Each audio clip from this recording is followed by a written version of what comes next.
Okay, so quickly, you know, let's just be honest with ourselves. Because honesty is something that I don't know how we live in this part of the world in Africa.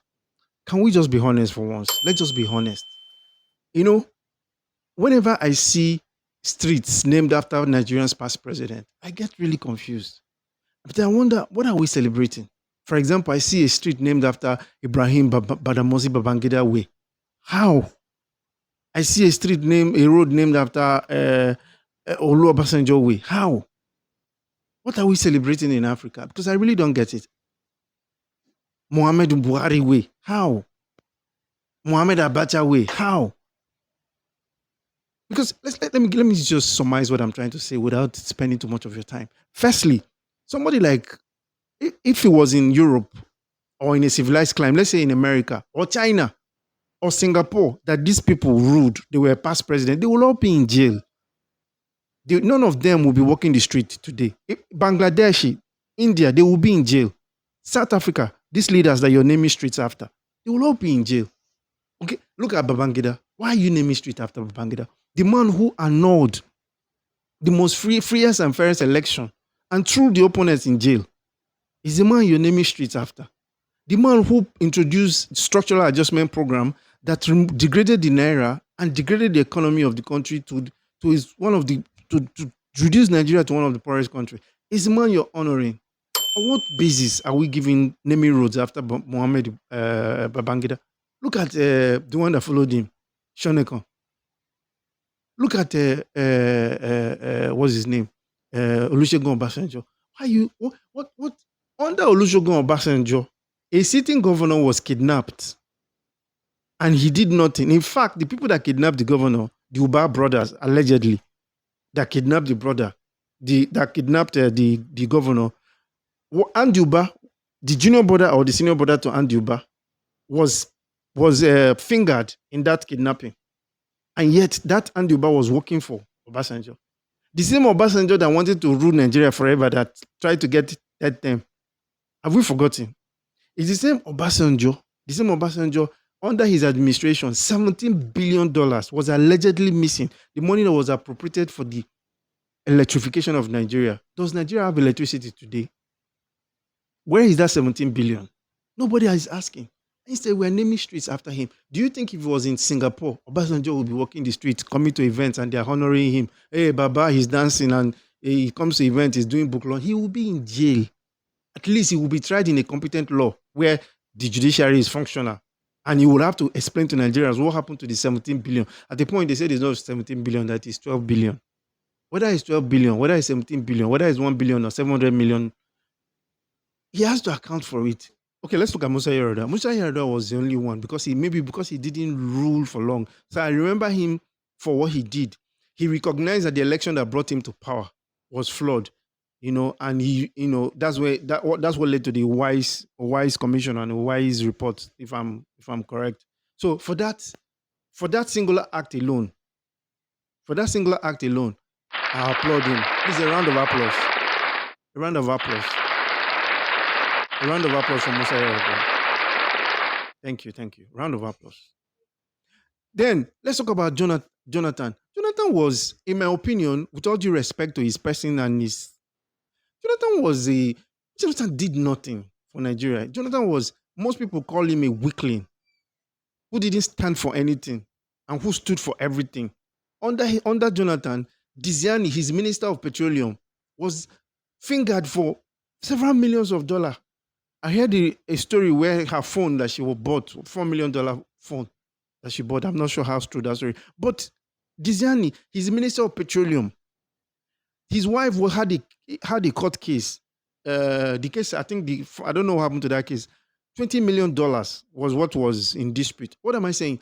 If you're in America, you are in America or Europe, then you became a president or a governor. Then after your reign, you did not have $20 million in your account before you became governor or president. Then after you became president, by the time you're resigning, they are finding $20 million in your wife's account. You're going to jail if you cannot explain where that money came from. And we're celebrating Jonathan everywhere because he hung the boots in the nick of time. He gave up on I don't know what we're celebrating him for. Is it Buhari? He came out, Muhammad Buhari came out the other day and was speaking, granting interviews. Do you know the amount of corruption? Listen, you cannot indict MFLA without indicting Buhari. Let's just be serious. If you're going to indict MFLA, you have to indict Buhari, who gave the orders. Who gave the orders often come from the president. Do you know the amount of corruption? The amount of corruption under this past the man ruined the economy of Nigeria. Don't listen, under Muhammad Buhari, Nigeria became the world capital for poverty. Over 120 million Nigerians were over 120 million Nigerians became poor. Nigeria overtook India. India has a population of 1 billion. Say between, I don't know, I think about 700 to 1 billion. I'm not sure. You can check. But India has that large population. And Nigeria, with a population of 200 and something million, now overtook India as the poverty capital of the world. That means there were over 100 million people who live below $1 a day under Buhari. Do you know the damage that man has done to this economy, this country? That's why I said most of the time it's time for the truth telling has to start from somewhere. Because if you tell the truth, then maybe you can start healing. And they are naming roads after him, streets, roads. There are book launches. Then the current president, you don't want me to go there because that's a different story for another day. You have to look at Lagos and the amount of touts in Lagos. Listen, I feel like if these leaders that we are celebrating up and down, that the governors in Nigeria since 1999 and beyond, all the state governors, except a few, you can mention a few, including people like, Peter Obi, but all the governors and all the past presidents in Nigeria, I tell you, if it was in Europe or America or in China, every single one of them will be in jail.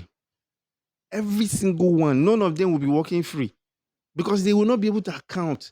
If you just do a little forensic analysis of the finances of each of the states, do a forensic and Obasanjo should come and explain the $17 billion, the $12 billion or whatever amount of dollars that was for electrification of Nigeria. So please, as Nigerians, let's stop celebrating nonsense. Stop naming streets after people who are not worthy, who are not credible. Let's name the streets. If you want to name the streets after footballers, name the streets after Nigerian artists, name the streets after Davido. At least he has. Name the street after Burna Boy. He has won us a Grammy. You name street after people who have destroyed the country. You're celebrating. If you celebrate darkness, then darkness will stay with you forever. You can never have light. So we need to first of all call out this thing that we are doing. And all those streets that have been named after all these people. Reverse I wish there's a president. I would have liked to see somebody like Showore or Peter Obi. Peter Obi, for his experience and his maturity to be able to bring the country together. But I would have liked to see somebody like Showore as the president of this country. You can cancel all this rubbish that we are tolerating. Naming streets after criminals and people who have destroyed the country. This should stop.